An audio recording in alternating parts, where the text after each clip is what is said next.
Видно, с ним уже начались какие-то не очень хорошие вещи твориться. И это будет, как говорится, epic fail. Не хочется ничего ломать. Такой интересный коннектор. Я думаю, я таким путем и пойду. Нам привезли новую машину. Идем встречать.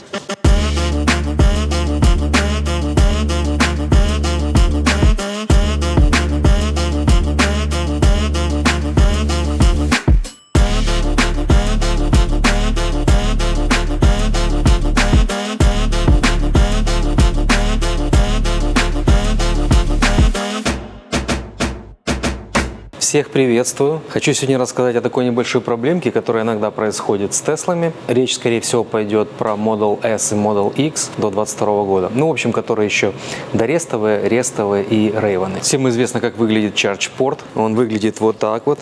Сейчас машина заряжается. И есть вот такой вот лючок здесь. А на машинах 2013 года, может до какого-то 2014, здесь лючок не без привода. То есть он руками закрывается, открывается, ну там пружинка стоит, открывается. А на лючках, которые уже с 15 года, да, с какого-то 14 с чем-то там идут, ну, будем считать, что с 15 у них привод уже полностью, они и открываются, и закрываются сами.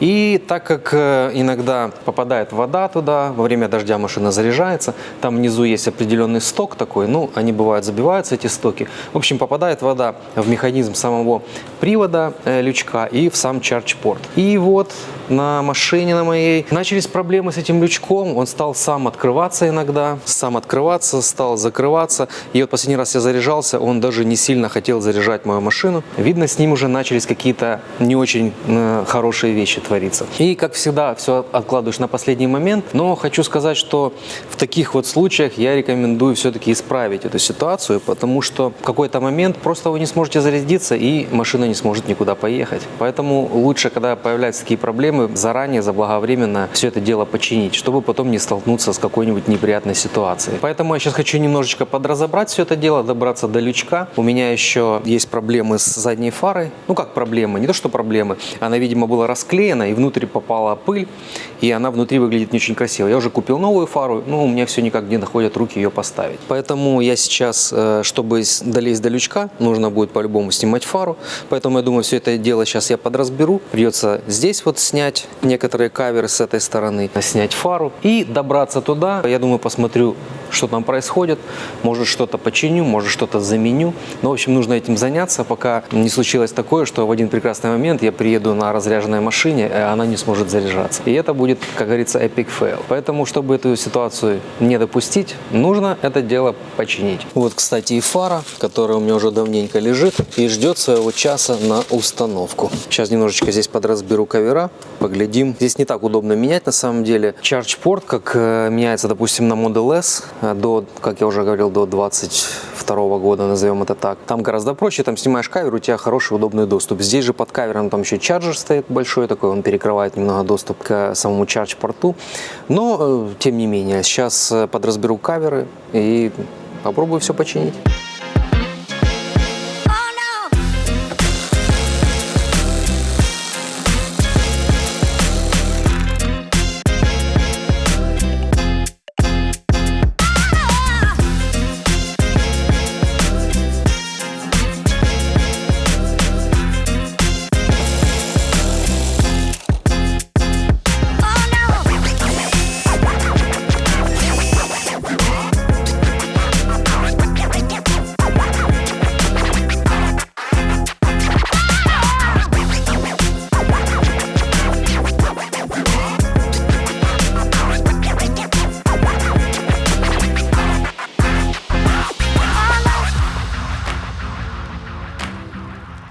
Здесь есть небольшие клипсы сзади.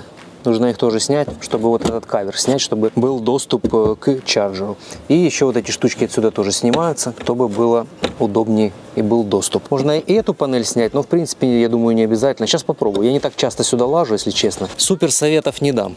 Но, наверное, наглядно мы скоро узнаем, как лучше всего это делать. Очень жесткий вот этот вот кавер, он с такого прям плотного, толстого материала. Вот эта пластиковая накладка немного мешает. Либо нужно изогнуть сам этот кавер. Не хочется ничего ломать.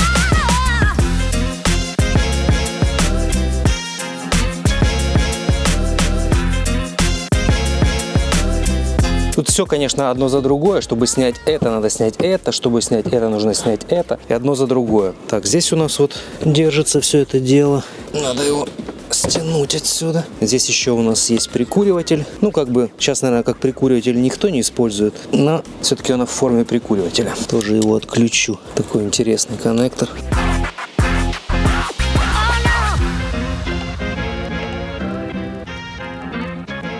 Не хочет он просто так легко вылазить. Нужно снимать вот этот кавер и вот этот. Но я сейчас покажу, как оно вообще здесь все выглядит. Вот за этим кавером вот мы видим чарджер, а вот здесь вот charge порт. Сейчас как раз машина заряжается, я не отключал. Поэтому видно, как на PLC модуле моргает светодиодик. А вот он и наш чарджер. Вот так все это дело, еще раз покажу, выглядит. Здесь вот такая защитная, такой кавер защитный, charge порт защищает. Здесь, конечно, очень много проводов, высоковольтных и низковольтных. Они все как бы мешают доступу сюда, к charge порту. Но чтобы сделать доступ прям очень хороший, это нужно снять все кавера, это нужно снять чарджер.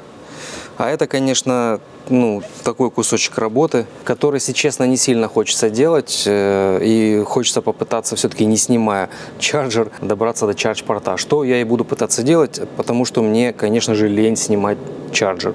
Он большой, к нему подходят трубки охлаждения, куча других кабелей, проводов, и это очень много времени займет. А самое неприятное — это кулант, конечно. Зачем это нужно? Но мы уже как-то снимали чардж-порт, не снимая чарджера. Это, правда, было давненько. Но я думаю, я таким путем и пойду. Думаю, я сниму вот этот вот кавер, чтобы мне было удобней. Я, конечно, могу его так оттопырить, но, честно говоря, мне так не очень нравится работать. Поэтому я, наверное, сниму вот этот вот кавер. Здесь и сниму вот этот кавер. И мне будет удобный доступ. Да и снимать будет полегче, чтобы вам было что-то видно.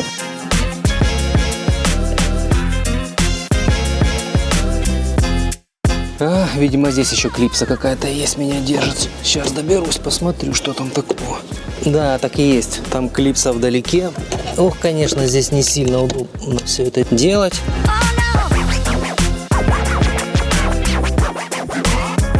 Вот, я снял каверы. Теперь доступ сюда будет удобней. Все будет гораздо лучше, нагляднее видно. На самом деле, как бы тут все одно за одно. Чтобы снять один кавер, нужно снять другой. Чтобы снять другой, нужно снять третий. И так один за другой. И тебе вроде бы нужно снять один кавер, а чтобы его снять по-нормальному, тебе нужно снять еще 3-4. Это как бы не совсем прикольно. Но куда деваться? Я просто люблю работать, когда удобно работать. И люблю даже чуть больше разобрать, чем надо. Но чтобы мне было комфортно и чтобы работать было в удовольствие. Поэтому стараюсь следовать такому принципу. Так и живем.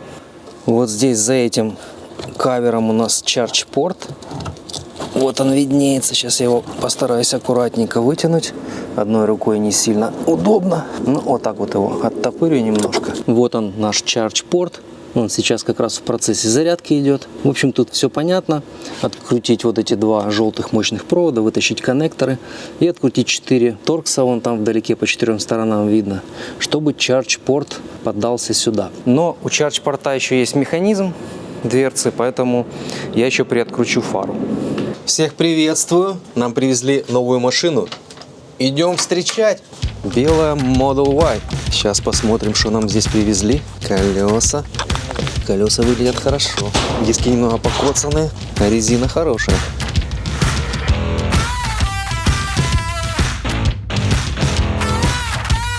Ну, выглядит вроде неплохо. Целенькая вся, не покоцана. На бампе. Крышка багажника покоцана. Сразу не заметил. Вот крышечка багажника покоцанная. Но бампер не зацепила вроде бы особо. Здесь только немного краска. А так бампер вроде бы целый. Ага, стекло. Стекло у нас разбито. Сейчас сгрузим машину вниз и более детально ее осмотрим, что там с ней и как. Она, скорее всего, не едет, но сказал водитель, что катится. Еще не знаем, есть ли там ключи от нее или нет, тоже еще пока не знаем.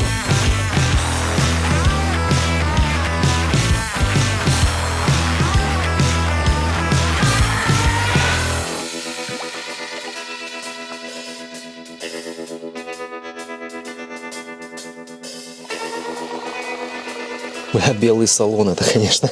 Он вроде бы не то, чтобы какой-то прям, вроде ничего выглядит. Тут чуть замурзано, но Давай, загружайся. Что-то не загружается. Интересно, бустер нормальный или нет? Так, вроде бы запустился комп. У нас есть карточка. Поставим в Tool мод. Окей, сервис. Так, все, колодки разведены. Так, мы готовы спускать машину. Главное, раньше времени не отпускать тормоз.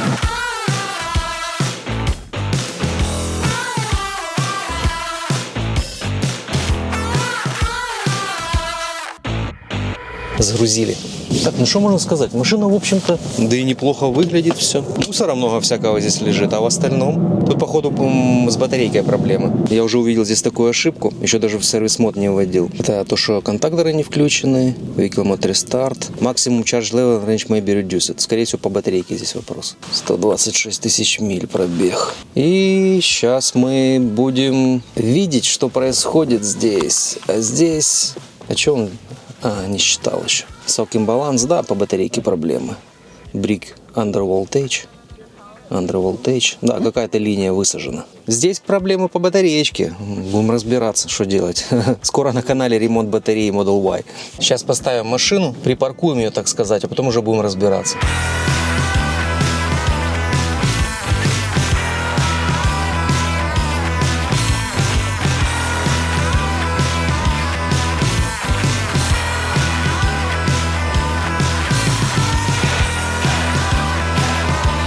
Так, что у нас здесь интересно?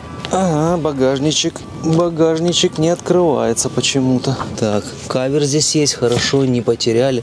Но салончик, в общем-то, не засранный. Нормально выглядит, хоть и белый. У нас, наверное, питалово пропало. Сейчас подключу, здесь плохой контакт почему-то.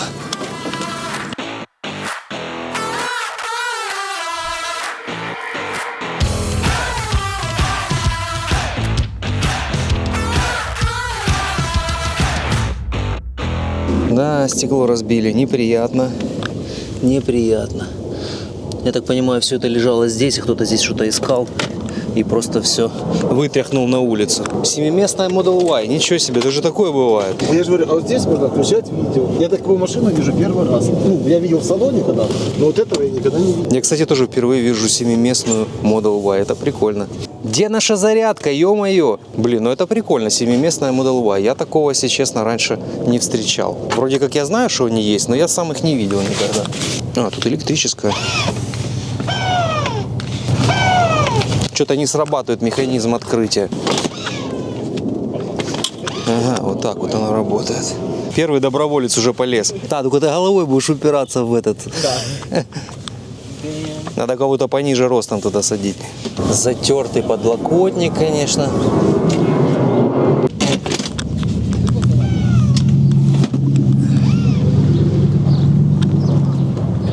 Вот такой вот автомобиль к нам приехал. Ничего здесь не поделаешь. По батареечке у нас вопросики.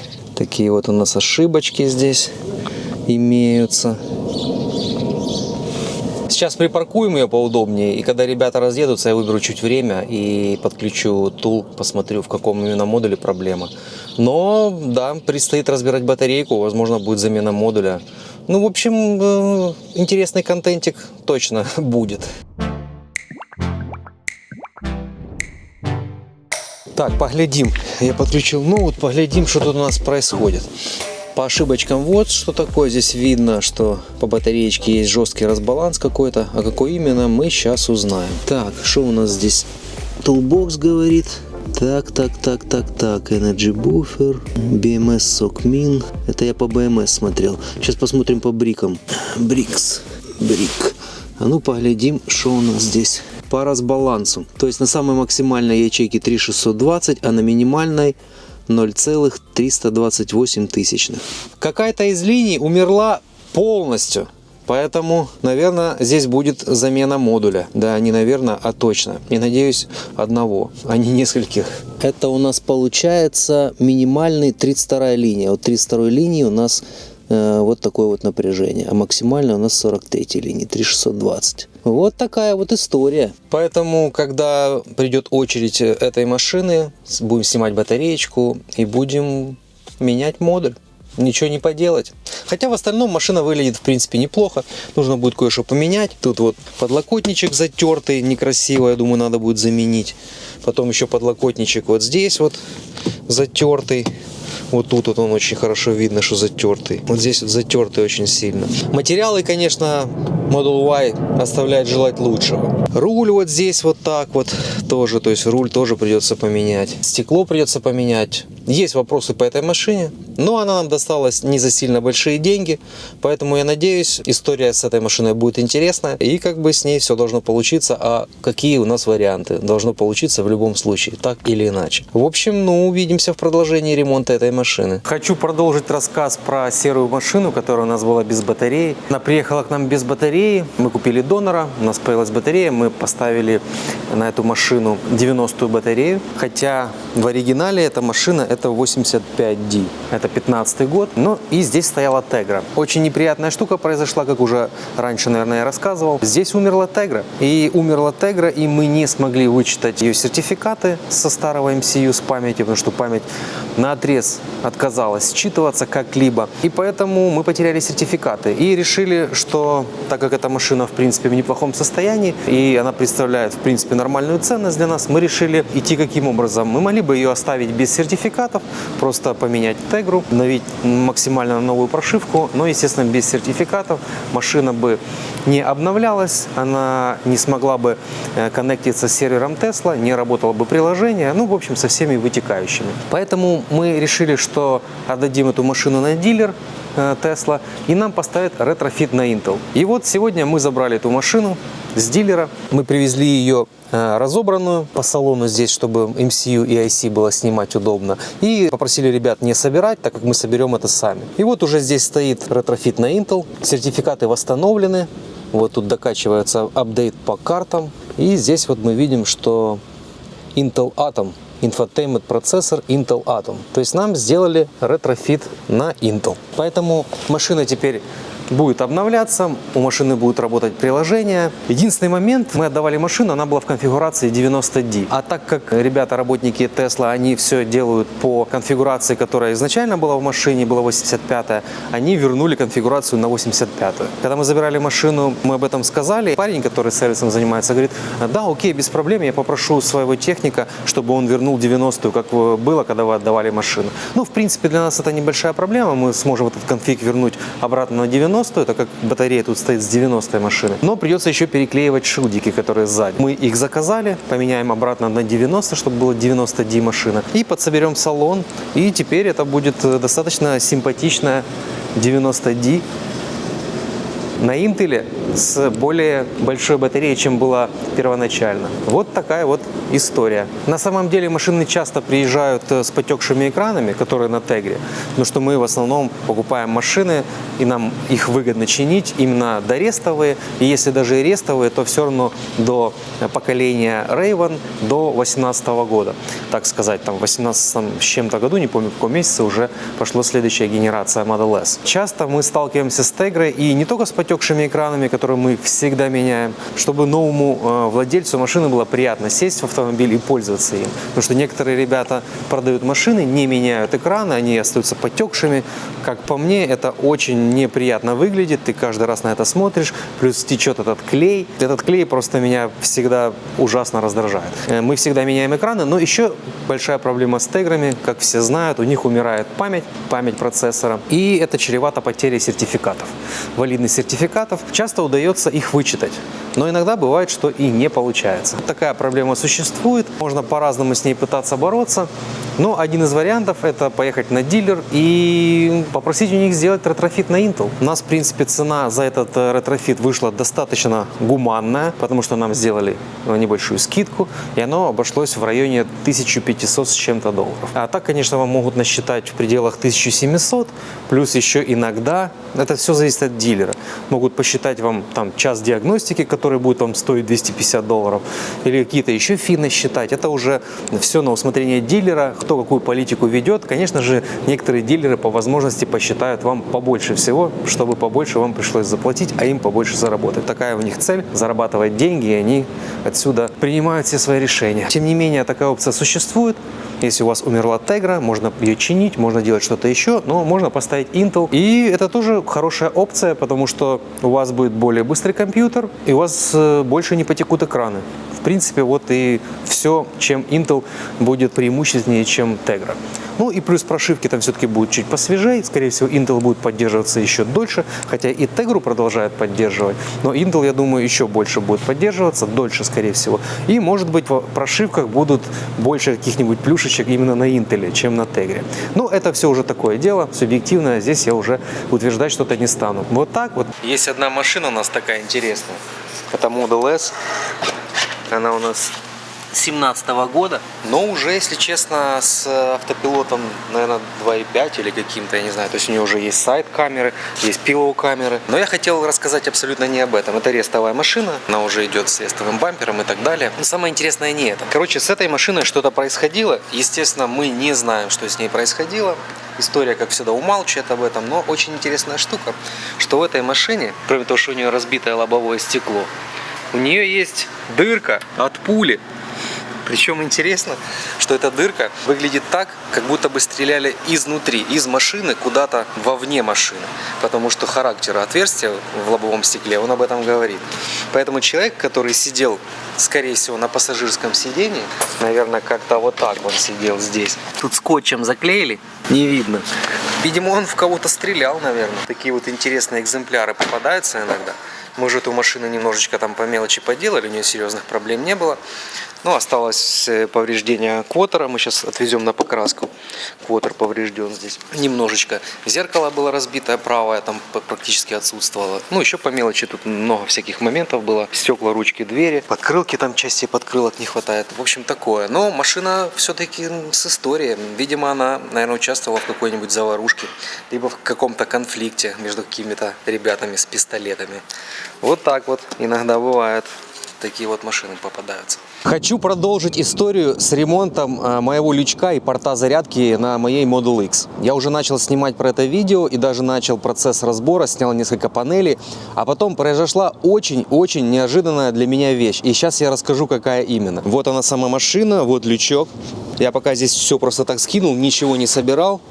Вот здесь вот остается все разобранным, я пока оставил так. В общем, я сейчас все об этом подробно расскажу. Я еще раз расскажу всю эту предысторию. То есть у меня начал открываться лючок порта зарядки рандомно. То есть он сам открывается, сам закрывается. Как бы у меня была такая мысль, что, скорее всего, попала вода, как обычно, и лючок зарядки, зарядного порта нужно заменить. Но через недельку-другую, естественно, я все время откладывал это на следующий день, сделаю позже. И в какой-то момент у меня машина перестала заряжаться. И она не то, что перестала заряжаться, то есть происходило каким образом? Вставляешь порт зарядки, зарядный кабель, она начинает заряжаться, и через несколько секунд она выключается. Причем никаких кодов ошибок, никаких ошибок на мониторе, ни в сервис-мод, ни в сервис-мод плюс, нигде. Вообще абсолютно никаких ошибок. Это вводило меня в легкий ступор, потому что обычно есть коды. Или лючок работает некорректно, или не видно положение лючка зарядки, или что-то в таком роде. Здесь же вообще он отрабатывал с кнопки четко, без проблем. И в какой-то момент я приехал заряжаться, и у меня машина вообще отказалась заряжаться. Она вырубалась через несколько секунд, и ничего не помогало. Я приехал к Коле под дом, попробовал оригинальный Wall Connector, думал, ну может быть проблема в зарядке, может быть адаптер как-то работает некорректно, потому что я машину заряжал на общественной зарядке обычной. Мы с Колей и так и сяк экспериментировали и пришли к тому, что если открыть багажник, то каким-то чудом машина не выключает зарядку и продолжает заряжаться. Мы были очень удивлены. Я взял, прикрыл багажник просто рукой, не защелкивая его, думаю, ладно, хотя бы заряжу каких-то процентов, чтобы на следующий день доехать в ШАП и там уже разбираться с проблемой. Еще мы заметили, что багажник открыт, если его закрыть, то она вырубается. Если он приоткрыт, то как бы зарядка не выключается. И еще такой момент, при открытом багажнике зарядка продолжает заряжаться машина. И если открыть любую дверь, пассажирскую, водительскую, неважно, зарядка также выключается. Что еще больше вводило смуты в какие-то домыслы, почему вообще это происходит. Хорошо, я зарядил машину. Еще я обнаружил, так как на Тесле и на многих других машинах сейчас ты не пользуешься брелком ключа, как обычно, нажимая кнопку. Ты просто подходишь, машина сама открывается, уходишь, она сама закрывается. Получается, что я брелок как бы ношу с собой, но, естественно, на кнопки не нажимаю. И когда я попробовал с брелка открыть-закрыть машину и выполнить любые действия, брелок никак не реагировал и не открывал, не закрывал машину, ничего не делал. Хотя, когда подходил к машине, машина открывалась. То есть машина не реагировала на брелок. И можно было нажимать на абсолютно разные кнопки, она не реагировала. И иногда она, нажимая абсолютно любую кнопку рандомную, открывала или закрывала багажник. Что еще новых данных принесло в эту всю историю и еще больше все запутало. Мы с Артемом начали рассуждать, почему так может быть. Брелок работает с BCCN, это центральный body control модуль, который отвечает за открытие-закрытие дверей, за открытие-закрытие того же лючка и так далее. Хотя с зарядкой напрямую он не связан. Мы думали, гадали, и я еще с другими ребятами общался. Все говорят, слушай, ну замени для начала порт, чтобы его исключить. Я думаю, ну окей, заменю порт. Какой-то из вечеров мы с Артемом общались на эту тему. Он говорит, а может быть, давай разберем твой ключ. Может, туда попала вода, может, его залили, может, там что-то, какая-то коррозия в брелке в самом, и может, там что-то некорректно работает. Мы разобрали ключ, не обнаружили там ничего, кроме пыли. Там не было ни намеков ни на какую коррозию, ни на влагу, ничего абсолютно. Мы его собрали, я вышел попробовать брелок, и он заработал. Он заработал корректно, как должен работать брелок. И после этого рандомное открытие-закрытие лючка порта зарядки исчезло, и машина стала заряжаться просто без проблем, как и должна работать. И вот я уже езжу дней 5, наверное, и никаких проблем не происходит с портом зарядки. Машина заряжается, лючок не открывается, все работает корректно, как и должно работать. То есть, по факту получается, что просто заглючилась система общения ключа с самой машиной. То есть, либо в ключе сбой какой-то произошел, что нужно было его перезагрузить, ну что, разбирая ключ, мы, естественно, вытащили батарейку и так далее. Либо что-то произошло, я не могу это объяснить, поэтому для меня это было определенное удивление. Но, перезагрузив, грубо говоря, брелок ключа, проблемы все исчезли. Поэтому вот такая вот необычная, нестандартная история. И я этому моменту был удивлен. Несмотря на то, что я общаюсь со многими ребятами, состою в некоторых чатах, в некоторых сообществах, мы общаемся, делимся опытом, информацией. Я такого нигде ни от кого не слышал. И общаясь со своими знакомыми, которые также занимаются ремонтами Тесел, никто не мог мне сказать и никто не рассказал, что я вот сталкивался с такой проблемой и такое вот существует. Поэтому случилась именно с моей машиной вот такая очень необычная история, очень необычные поломки, хотя по факту чинить ничего не надо было. Нужно было просто перезагрузить ключ, условно говоря, вытащив батарейку, и все проблемы ушли. А я уже начал разбирать, хотел уже заменить порт зарядки, я бы, скорее всего, это сделал, а может быть, я искал бы и дальше что-нибудь такое, но как бы вот эта проблема с ключом, она обнаружилась, к счастью, раньше. Поэтому случилась вот такая вот история, впервые на нашей практике работы с Теслами, никогда такого не было. Но это произошло, и это хороший опыт, потому что в нашем деле, в деле ремонтов и диагностики, опыт – это колоссально значимая вещь. Я, когда начинал снимать видео про ремонт порта зарядки, я говорил, что я еще хочу заменить задний внешний фонарь. Я его обязательно заменю, раз я уже разобрал, я это сделаю. Но порт зарядки менять не нужно, все починено. Ну, а если быть полностью честным, то оно практически починилось само. Не без нашего, конечно, участия. Поэтому такая вот необычная история. Всем спасибо за внимание.